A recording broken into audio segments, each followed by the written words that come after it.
السلام علیکم ورحمۃ اللہ وبرکاتہ. وعلیکم السلام ورحمۃ اللہ وبرکاتہ. کیا حال ہے سب کا؟ الحمدللہ. نحمده ونصلی علی رسولہ الکریم. اما بعد فاعوذ باللہ من الشیطان الرجیم. بسم اللہ الرحمن الرحیم. رب اشرح لی صدری ویسر لی امری واحلل عقدۃ من لسانی یفقہوا قولی. پچھلے لیسن میں سے اگر کوئی سوال ہو یا کوئی بات آپ کے ذہن میں ہو جو اس دن آپ نہیں کر سکے. جی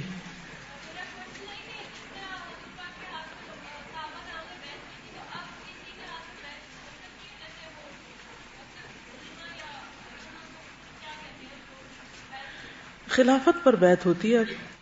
یعنی ایک متفقہ کوئی امام ہو تو اس پر تو بیعت ہوگی، لیکن اگر ہر شخص خلیفہ بن جائے اور ہر شخص امام بن جائے اور ہر شخص اپنے آپ کو اس مقام پہ سمجھنے لگے تو پھر تو مشکل ہے. کرنے کو تو جو جی چاہے کسی کا کرے، لیکن کیا واقعی وہ اس مقام پر ہے؟ اور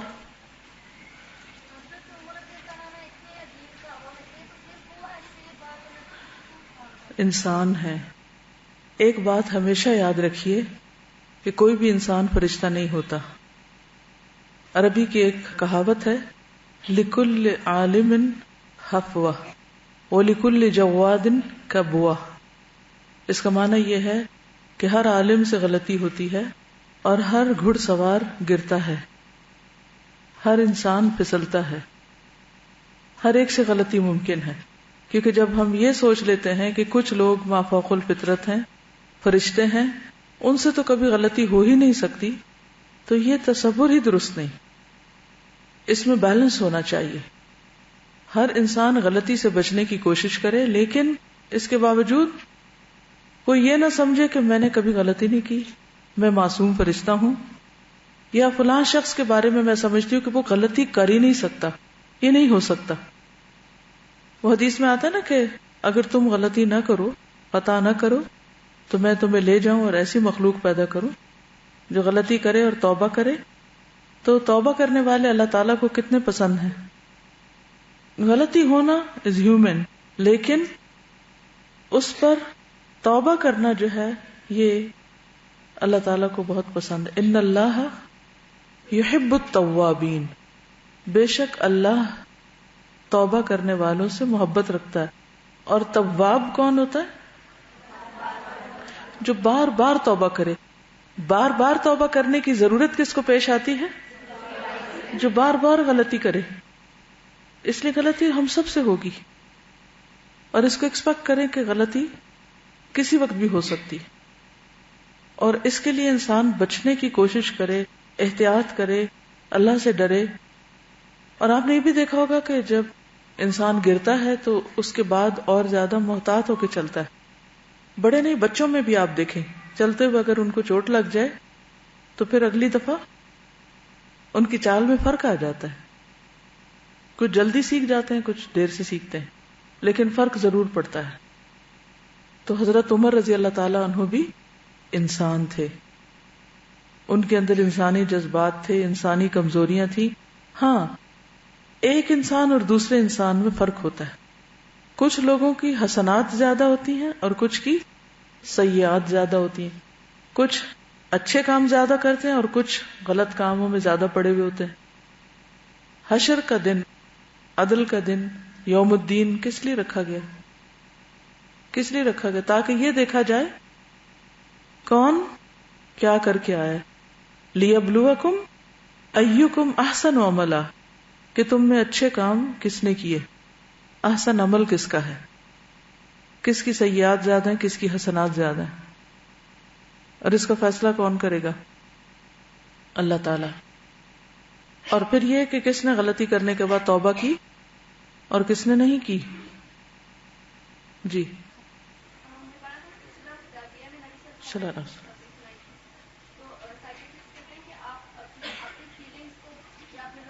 جی اگر کوشش کر کے اپنی لغت سے نیگیٹو ورڈز نکال دیں، کوشش کر کے، اس کے لیے شعوری کوشش کرنی پڑتی. مثلا کچھ لوگ بات یہاں سے شروع کریں کہ میں آپ سے ایک بات کرنا چاہتی ہوں، اگر آپ مائنڈ نہ کریں. اچھا، اس سے کیا ہوتا ہے؟ جو سننے والا ہے اس کی کیفیت کیا ہو جاتی. مثلاً اگر اس وقت میں آپ کو کہوں آج میں آپ لوگوں سے کچھ کہنے والی ہوں، آپ لوگ مائنڈ نہ کرنا، تو آپ پہلے سے ہی پریشان ہو جائیں گے. میرا یہ جملہ آپ کو پریشان کر دے گا کہ اب پتہ نہیں کون سا بم گرنے والا ہے. تو اس طرح کے جملوں سے دوسروں کو خوفزدہ کرنا، اس بات کو ہم زیادہ بہتر انداز میں کیسے کہہ سکتے ہیں؟ کیسے کہہ سکتے ہیں زیادہ بہتر انداز میں؟ اگر آپ کسی سے ایسی بات کرنے ہی والے ہیں کہ جس پہ آپ کو اندیشہ ہے یا خیال ہے یا آپ ڈاؤٹ فل ہیں کہ دوسرا مائنڈ کر جائے گا، تو پھر اس کو شروع میں کیا کرنا چاہیے؟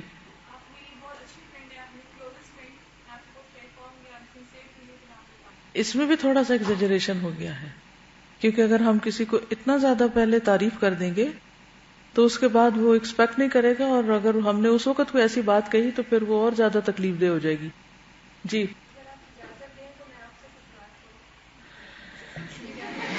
یہ بھی کانشیس کر دے گا جملہ کہ اگر آپ اجازت دیں تو کچھ بات کروں، اور اگر وہ کہے نہیں، کہتے تو نہیں عام طور پر، لیکن آپ کیا کہیں گی؟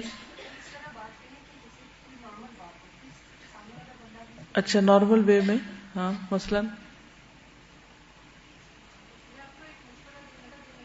میں آپ کو ایک مشورہ دینا چاہتی ہوں، تھوڑا ٹھیک ہے اس سے ذرا مائلڈ ہے لیکن پھر بھی اوور ہے. ہاں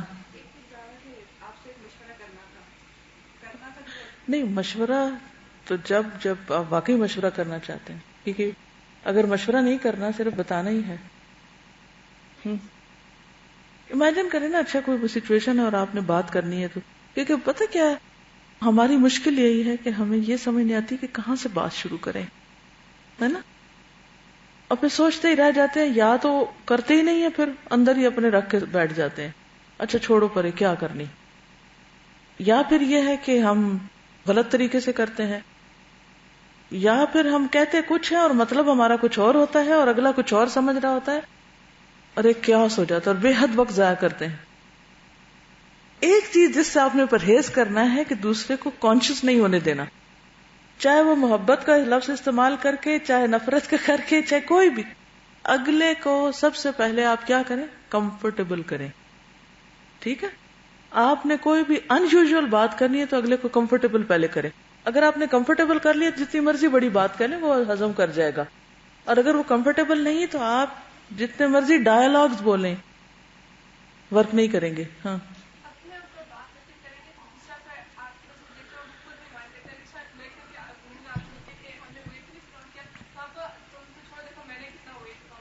یہ کہتے ہیں کہ اپنے سے بات شروع کریں، اپنے اوپر ڈال کے، یعنی اپنے آپ کو رکھ کے پھر اس کے بعد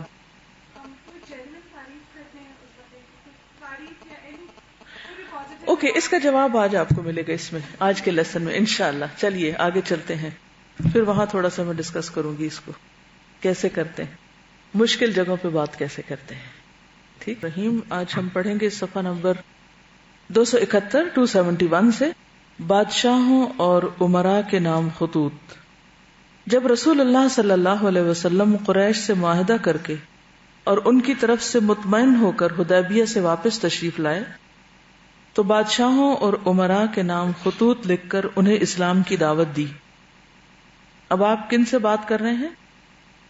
بادشاہوں سے، اپنی قوم کے بڑوں سے. مشکل جگہ ہے، اور ان کی دوہری ذمہ داری ان کو یاد دلائی. ذیل میں اختصار کے ساتھ یہ خطوط نقل کیے جا رہے ہیں کہ آپ نے ان کو کیا لکھا. صلح حدیبیہ کا جو سب سے بڑا اور سب سے اہم پہلو ہے وہ یہ کہ قریش کے ساتھ ایک عرصے سے جو جنگ کی کیفیت تھی اور باہم کھچاؤ کی کیفیت تھی، صلح حدیبیہ کے بعد وہ ختم ہو گئی اور امن اور سکینت کی فضا مدینہ میں قائم ہو گئی. یعنی ایک امن اور سکینت چھا گئی، ایک اطمینان ہو جاتا ہے نا کہ اچھا اب جنگ ختم ہے، اب امن کا دور ہے. تو کام کرنے کے لیے پرسکون فضا بہرحال بہت ضروری ہوتی ہے. جہاں زندگی کی ہسل بسل اور زندگی میں محنت اور ہر دم ایک نیا چیلنج انسان کو کام پہ ابھارتا ہے، وہاں دوسری طرف کام کے لیے ایک اچھی انوائرنمنٹ، ایک اچھا پرسکون پرامن ماحول کا ہونا بھی ایٹ ٹائمز بہت ضروری ہوتا ہے.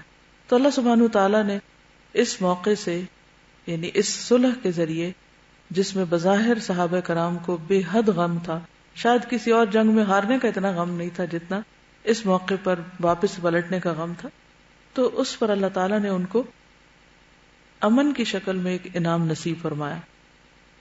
اور اس کے نتیجے میں سب سے بڑی کامیابی جو ہوئی وہ یہ کہ اسلام کی تبلیغ کے ذریعے، اسلام کی دعوت کے ذریعے پیغام دور دراز علاقوں تک پھیل گیا، کیونکہ اس راستے میں سب سے بڑی جو رکاوٹ تھی وہ اس وقت وقتی طور پر ختم ہوتی نظر آ رہی تھی.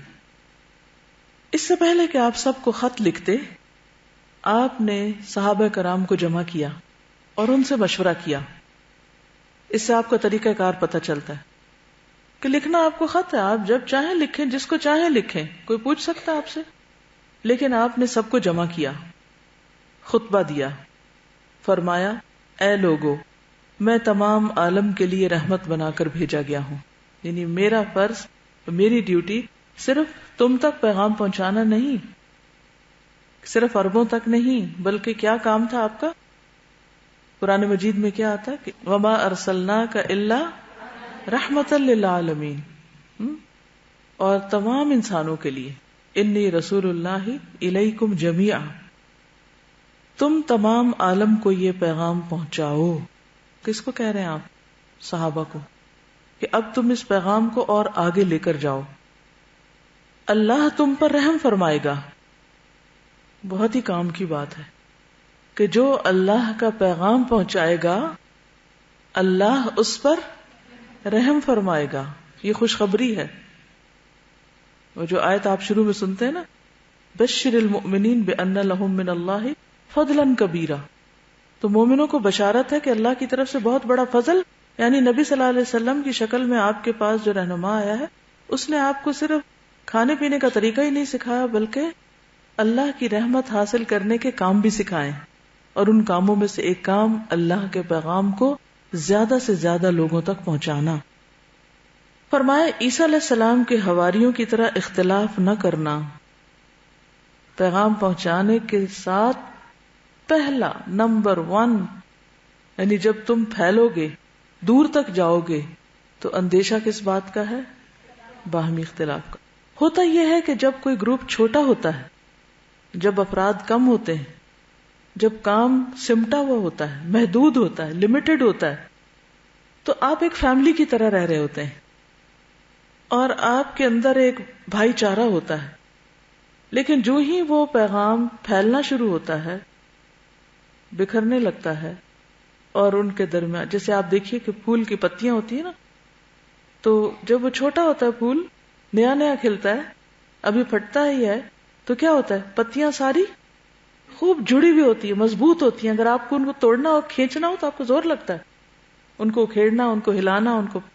لیکن آپ نے دیکھا ہوگا کہ جو ہی پھول کھلنا شروع ہوتا ہے، پھیلنا شروع ہوتا ہے، تو آہستہ آہستہ آہستہ اس کی پتیاں ایک دوسرے سے الگ بھی ہوتی ہیں اور اس کے ساتھ ساتھ اپنی اصل سے تھوڑی کمزور بھی ہوتی ہیں. جب تک کور ٹیم تھی صحابہ کرام کی، ان کا ایمان، ان کا آپس میں تعلق، ان کا سب کچھ بہت مضبوط تھا. وہ اپنی کور کے ساتھ بہت مضبوطی کے ساتھ جڑے ہوئے تھے، ان کی جڑیں بڑی مضبوط تھی. لیکن جو ان سے اگلی جنریشن میں میسج گیا، پھر اس سے اگلی جنریشن میں گیا، اس سے اگلی میں گیا، اس سے اگلی میں گیا، تو جو ایفیکٹ بالکل کور کے قریبی لوگوں کے اندر تھا وہ یہاں تک آنے میں اس طرح برقرار نہیں رہا. یہ بالکل نیچرل سی چیز ہے. کوئی بھی چیز جب وہ گروتھ پہ جاتی ہے تو لازماً اس کے اندر کسی نہ کسی طرح کمزوری آتی. اس میں اگر لوگوں کے درمیان نظریے کا اتفاق ہو، مقصد ایک ہو، تو دور ہونے سے بھی فرق نہیں پڑتا. لیکن اگر اصل مقصد انسان بھول جائے تو پھر کیا ہوتا ہے؟ اختلافات شروع ہو جاتے ہیں، پھر ذات بیچ میں آ جاتی. تو آپ صلی اللہ علیہ وسلم اس قدر دور اندیش تھے کہ آپ کو پتا تھا کہ جو ہی پیغام پھیلے گا یہ مشکلات بھی ساتھ آئیں گی. لہٰذا آپ نے عیسیٰ علیہ السلام کی مثال دے کے فرمایا کہ ان کے حواریوں نے باہم اختلاف کیا تھا. آپ کو یاد ہے کہ آپ کے جو قریبی 12 ساتھی تھے انہی میں سے ایک جو تھا اس نے کیا کیا تھا؟ مخبری کی تھی کہ کہاں ہے عیسیٰ علیہ السلام اس وقت، جب ان کے اوپر چھاپا پڑا تھا اور پھر اس کے بعد ان کو کہا گیا کہ سولی چڑھایا گیا، حالانکہ اللہ سبحانہ تعالیٰ نے ان کو اوپر اٹھا لیا اور کوئی اور شخص ان کی جگہ آ گیا.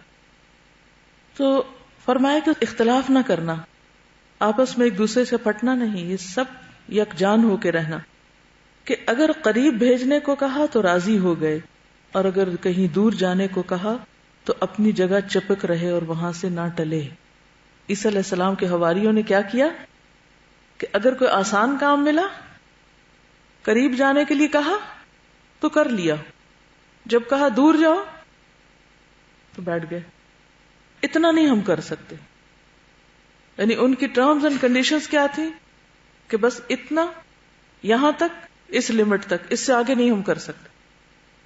تو اب آپ دیکھیے مثلا الہدائی کی مثال آپ دیکھیے کہ نومبر 1994 میں جب پہلا بیچ شروع ہوا 48 لوگ تھے، آخر تک الحمدللہ ان میں سے ڈراپ کوئی نہیں ہوا، وہ ٹیم کٹھی ہی رہی. اور ان کے اندر جتنی محبت اور آپس میں جو اتفاق اور جو ایک کلوزنس تھی، وہ آہستہ آہستہ آہستہ جب بہت زیادہ تعداد بڑھنے لگی، پھر سیکشنز اور پھر برانچز اور پھر میسج کراس ہونے لگا، تو ان سب کو سنبھالنا بہت بڑا چیلنج بن گیا. اور خصوصاً جو کور ٹیم تھی اس کے اوپر بہت زیادہ پریشرز آ گئے. تو ایسے میں جب تک وسیع نظر نہ ہو، مقصد بڑا نہ ہو، یعنی کہ انسان کے اندر وسعت نہ ہو، تو پھر اس وسعت کو سنبھالنا، اس سے بھرپور فائدہ اٹھانا اور اس کے ذریعے کام لینا بھی بہت بڑا چیلنج بن جاتا ہے، بہت زیادہ مشکل ہو جاتا ہے. کوئی بھی شخص یہ کام شروع کرے، چاہے کوئی اسکول کھولے، چاہے کوئی ہسپتال کھولے اور اس کی مختلف برانچز ہوئی، کوئی بھی کام آپ شروع کریں، جب تک وہ اتنی لمٹ میں ہوگا وہ مختلف ہوگا. جب بڑھے گا تو اس کے ساتھ ہی جو کام کرنے والے افراد ہیں، ان کی نظر، ان کی سوچ، ان کا جو ذہنی وسعت ہے اس میں اضافہ ہونا چاہیے. نبی صلی اللہ علیہ وسلم اسی کے لیے تیار کر رہے ہیں کہ عیسیٰ علیہ السلام کے ساتھیوں کی طرح نہ ہونا کہ جب وہ قریب کا کام ملا تو کر لیا، اور جب دور کا ملا یا بڑا کام ملا تو چپک گئے. لیکن اب آپ دیکھیں کہ امت مسلمہ اس سے بھی پیچھے چلی گئی ہے. ایک وقت تھا کہ صحابہ کرام سمندر میں بھی گھوڑے ڈال دیے، انہوں نے نہیں دیکھا بحر ہے، بر ہے، کیا نہیں، جو حکم ملا چل پڑے. جدھر بھیجا گیا بغیر کسی رکاوٹ کے انہوں نے بہانہ تو کبھی کیا ہی نہیں کہ یہ مشکل ہے اور یہ آسان ہے، یہ کرنا ہے، بس کرنا ہے. انہیں یہ پتا تھا یہ کرنا ہے، اور کچھ سوچ کے ہی ہمیں ذمہ داری ملی اور وہ اس کو کھلے دل سے قبول کرتے تھے. اور اب آپ دیکھیں کہ عیسیٰ علیہ السلام کے حواری تو پوری دنیا کے ہر کانٹیننٹ کے ہر حصے میں اور جنگلوں تک میں پھیلے ہوئے ہیں، اور امت مسلمہ کے انصار اللہ زمین سے چپک کے بیٹھے ہوئے ہیں اور اپنی ذمہ داری کو بھولے ہوئے ہیں. ابھی ریسنٹلی کسی نے ایک پریزنٹیشن مجھے بھیجی ہے کہ آر وی گروئنگ، کہ کس طرح افریقہ میں 50 سال پہلے مسلمانوں کی تعداد کیا تھی اور اب کتنی ڈراپ ہوگی اور کرسچن کتنے گرو کر گئے. کیونکہ باقاعدہ پلاننگ کے تحت ایک ایک شہر میں، ایک ایک علاقے میں ٹیمز پہنچی ہوئی ہیں لوگوں کو کرسچن کرنے کے لیے. اور اس کے برعکس مسلمان، ہمیں اپنے گھر کے کاموں سے فرصت نہیں. تو صحابہ کرام کو نبی صلی اللہ علیہ وسلم ذہنی طور پر تیار کر رہے تھے، کیونکہ جب بھی کسی لیڈر کو کسی ٹیم سے کام لینا ہوتا ہے تو اس کا بہترین طریقہ کیا ہے کہ پہلے اس کو ذہنی طور پہ تیار کرے. تو بہرحال صحابہ کرام نے کیا کہا ہوگا؟ لبیک. انہوں نے لبیک کہا اور حکم ماننے کے لیے کمر بستہ ہو گئے کہ آپ ہمیں سمندروں میں کود جانے کے لیے کہیں تو ہم اس کے لیے بھی تیار ہیں، آپ جہاں چاہیں ہمیں بھیج سکتے ہیں. اور رسول اللہ صلی اللہ علیہ وسلم کی جناب میں مشورہ بھی پیش کیا کہ اے اللہ کے رسول صلی اللہ علیہ وسلم، ملوک اور سلاطین جس خط پر مہر نہ ہو اس پہ توجہ نہیں دیتے.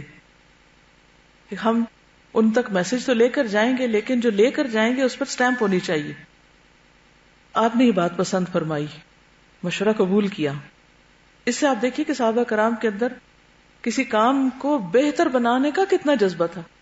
اچھا، بعض اوقات ہم بیٹھے بھی ہوتے ہیں کسی میٹنگ میں یا کسی مشورے کی کمیٹی میں یا کہیں، توجہ ہی نہیں ہوتی کیا بات ہو رہی ہے، کوئی دلچسپی نہیں ظاہر کرتے. یعنی اگر ہم کو مشورہ نہیں دے سکتے تو ایٹ لیسٹ اس کا پارٹ تو بنے. یعنی اس کام کو اپنا کام جب تک ہم نہیں سمجھتے یا اپنے ذاتی کام سے آگے نہیں سمجھتے تو کام میں برکت نہیں ہوتی، وسعت نہیں آتی. بہرحال اب کیا ہوا کہ آپ صلی اللہ علیہ وسلم نے اس مشورے کو قبول کیا اور پھر ایک مہر بنوائی جس کی صنعت حبشہ کی تھی، یعنی حبشہ سے بنی تھی. اس پر محمد رسول اللہ لکھا ہوا تھا.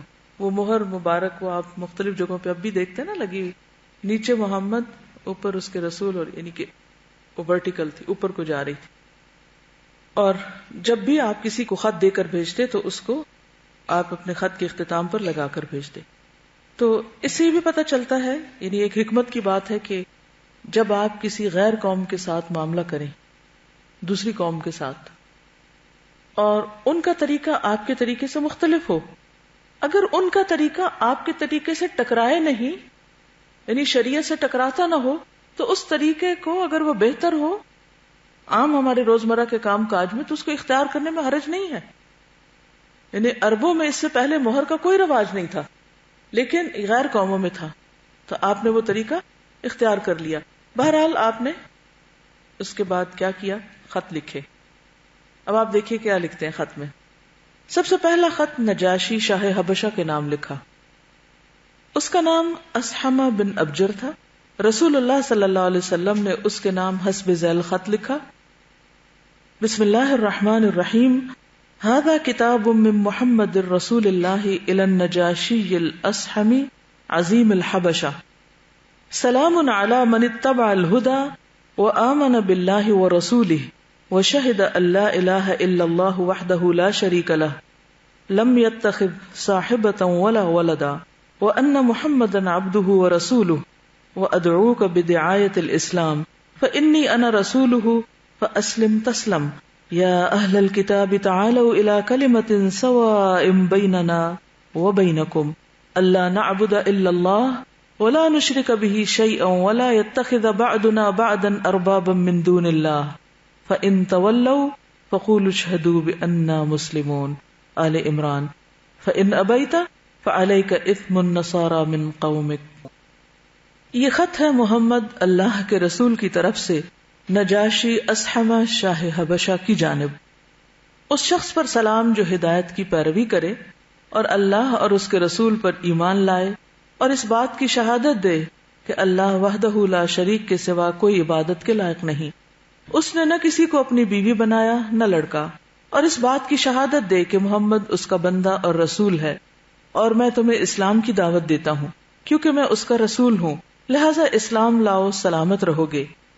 اے اہل کتاب، ایک ایسی بات کی طرف آؤ جو ہمارے اور تمہارے درمیان برابر ہے، وہ یہ کہ ہم اللہ کے سوا کسی اور کی عبادت نہ کریں، اس کے ساتھ کسی کو شریک نہ ٹھہرائیں، اور ہم میں سے بعض کو اللہ کے سوا رب نہ بنائے.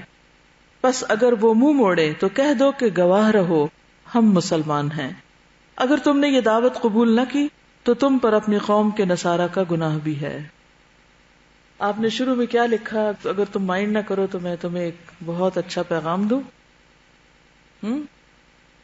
کوئی بہت ایکسائٹنگ سا جملہ لکھا. کیسے بات کی؟ وہ اپنی قوم کا بادشاہ ہے، اس کا ایک مقام ہے، رتبہ ہے. کیا کیا؟ کیا خاص بات نظر آتی؟ ٹو دا پوائنٹ بات. سلامتی سے آغاز کیا. شابش. جو ان کا رتبہ تھا اس کو تسلیم کیا، اور اس کے نام سے یا ان کا جو ٹائٹل تھا اس کو ساتھ لکھا. صرف نام نہیں لکھا اس کا بلکہ اس کے ساتھ ٹائٹل بھی لکھا. یس. آپ دیکھیے کہ سارا سافٹر نوٹ کے ساتھ پھر کامن گراؤنڈ پہ بات کی، میسج کنوے کر دیا کہ میں کون ہوں، میرا مقصد کیا ہے. اس کے بعد قرآن کی وہ آیت، کامن گراؤنڈ کی بات. آخر میں کہا اگر یہ نہیں کرتے تو پھر گناہ بھی ہے، صرف تمہارا اپنا نہیں، سب کا تم ہی پر ہے. کانسیکوینسز بھی بتا دیے. آپ نے یہاں سے نہیں شروع کیا کہ دیکھو میں تمہیں ایک بات کہنے لگا ہوں، اگر تم نہیں مانے تو تم پہ سب کا گناہ آئے گا. اچھا آؤ میں تمہیں بتاؤں وہ بات کیا ہے. ترتیب کا فرق دیکھیے آپ. اس کو حکمت کہتے ہیں. ہم عام طور پر نیگیٹو سے شروع کرتے ہیں، دوسرے کو ڈرا کے، خوفزدہ کر کے، روب جھاڑ کے، زور زبردستی کے ساتھ، اور نتیجہ کیا ہوتا ہے؟ دوسرا تو بات مانتا ہی نہیں اور پہلے ہی ڈیفینسو ہو جاتا ہے. کبھی ایسی ٹون ایسے طریقے سے بات نہ کرے کہ فوراً ڈیفینسو ہو جائے. اور کیا نظر آتا ہے؟ جی جی ہاں، شابش. اینڈ میں جو بات کی اس سے اصلاح کی فکر ڈالی کہ اگر یہ نہیں ہوا تو کیا ہوگا.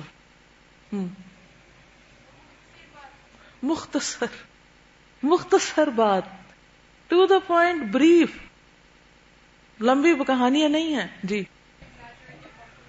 ہاں، اس کو کمپلیکیٹڈ نہیں بنایا، ایسے لفظ نہیں استعمال کیے کہ اس میں زو معنی نکلتے ہوں، یہ بھی مانا یا وہ مانا. بیچ میں قرآن کی بات کی، دلیل سے بات کی کہ یہ پولائٹ ٹون ہے. شابش. توحید کو ہائی لائٹ کیا جو اصل ٹاپ پہ مقصد ہے، جو رسول اللہ صلی اللہ علیہ وسلم کے آنے کا اصل مقصد ہے، جو اسلام کا اصل پیغام ہے، جس کی وجہ سے اسلام اور باقی سارے ریلیجنز الگ ہو جاتے ہیں. کوئی خوشامد نہیں، کوئی ایگزیجریشن نہیں، کوئی ٹونٹنگ ٹون نہیں، کوئی طنز نہیں، کوئی ان کو لیٹ ڈاؤن نہیں کیا، کچھ نہیں. یعنی ایسی بھی کوئی بات نہیں کہ آپ کا بہت شکریہ کہ آپ نے ہمارے مسلمانوں کو پناہ دی تھی یا آپ بہت مددگار تھے ان کے، کوئی ادھر ادھر کی فالتو بات ہی نہیں ہے. کیونکہ اس سے کیا ہوتا کہ اصل میسج دب جاتا، بادشاہ سمجھتا شاید یہ میری تعریف کا خط ہے، اور ساتھ انہوں نے ایک اور بات بھی کر دی. جو پیغام ہے اسی کو ہی فوکس میں رکھا.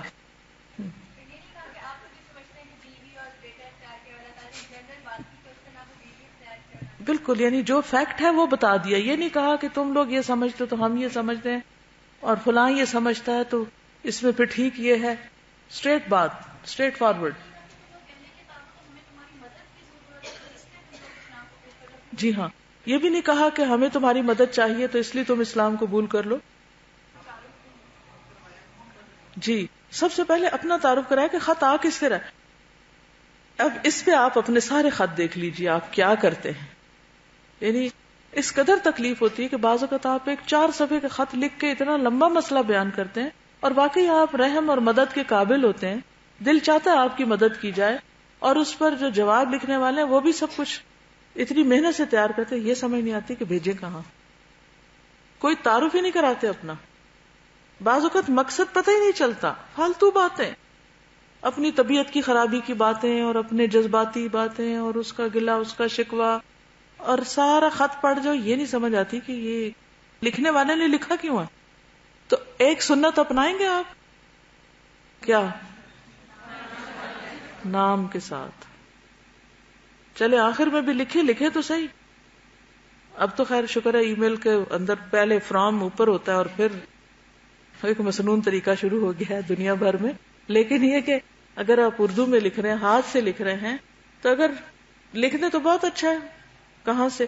پہلے تو زمانے میں وہ خط لکھتے نا از، سب سے پہلے بسم اللہ لکھ کے از لکھتے تھے. از اپنے شہر کا نام یا پھر اپنا نام لکھ دیتے، کچھ بھی. تو اس سے آسانی ہو جاتی ہے کہ خط آیا کہاں سے ہے. بالکل، یہ خط پڑھ کے خیرخواہی کا احساس ہوتا ہے کہ دوسرے کی ہمدردی اور دوسرے کا فائدہ سوچا جا رہا ہے.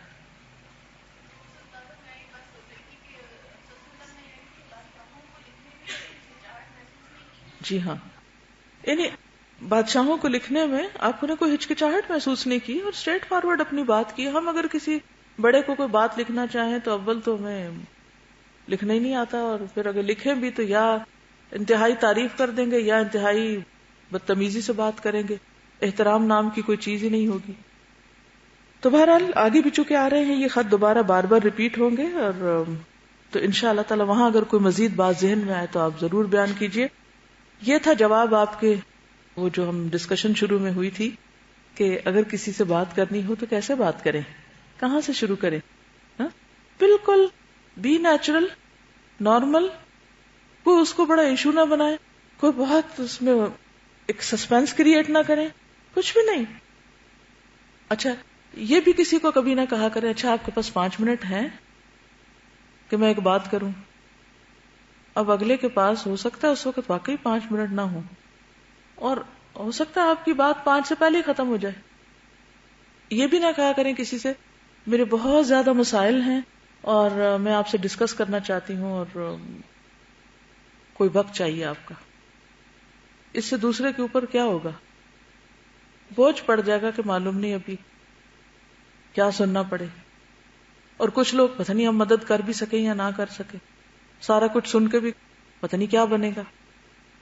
تو اگر آپ کسی کو بھی اپنا مسئلہ بتانا چاہتے ہیں تو پہلے آپ خود سوچ لیں کہ مسئلہ ہے کیا، ساری اپنی فرسٹریشن نکال کے اور پھر کہیں کہ بس یہ بات ہی. حل بھی نہ سنیں، جواب بھی نہ لیں اور صرف خود ہی بول کے ختم ہو جائیں، تو یہ بھی ٹھیک نہیں. اس مسئلے کو پن پوائنٹ کر کے کہ اصل سوال کیا ہے، اصل بات کیا ہے جو مجھے پوچھنی ہے، خود پہلے اس پہ ایکسرسائز کریں، پھر دوسرے کے پاس لے کر جائیں، کیونکہ آج کی دنیا میں ہر شخص مصروف ہے. جی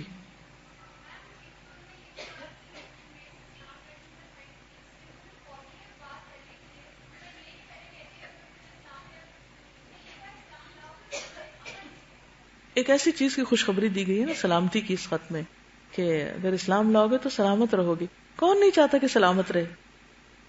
چلیے، یہ خط آپ صلی اللہ علیہ وسلم نے عمرو بن امیہ ضمری رضی اللہ عنہ کے ہاتھ روانہ کیا. نجاشی نے جب اسے وصول کیا تو اپنی آنکھوں پر رکھا. آنکھوں پر، جسے کہتے ہیں نا سر آنکھوں پر، آپ کا حکم سر آنکھوں پر. بعض اوقات آپ کے ساتھ بھی ایسا ہوتا ہوگا کہ کوئی خط، کسی کا میسج یا کوئی چیز دیکھ کے تو آپ کہتے ہیں ایک دم آپ کے دل سے محبت اٹھتی. تخت سے نیچے اتر آیا اور جعفر بن ابو طالب کے ہاتھ پر اسلام قبول کر لیا. That's it.